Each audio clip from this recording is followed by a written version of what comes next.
বন্ধুরা তোমরা সকলে কেমন আছো? আশা করি ভালোই আছো। আমিও ভালোই আছি বন্ধুরা।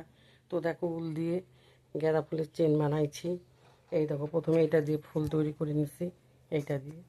তারপরে সুচ দিয়ে সব জয়েন করছি, তারপরে কুরুশ কাটা দিয়ে মাঝে মাঝে চেন করে জয়েন করছি। এই দেখো উল, এটাতে গাঁদা ফুল বানাইছি।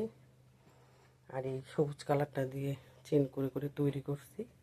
তো এগুলা করে দরজার সামনে তোমার হচ্ছে ঠাকুরের আসের সামনে লাগাইলে খুব সুন্দর লাগে। তো চলো তোমাদেরকে দেখাই।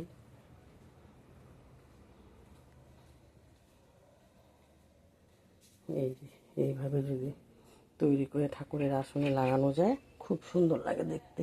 এই দেখো,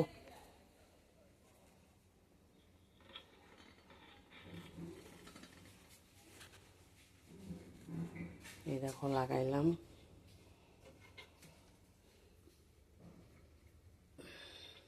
এই দেখো সেট করে দিলাম ঠাকুরের আসনে। দেখো কেমন লাগতেছে আমাকে কমেন্টে জানিও। এই দেখো।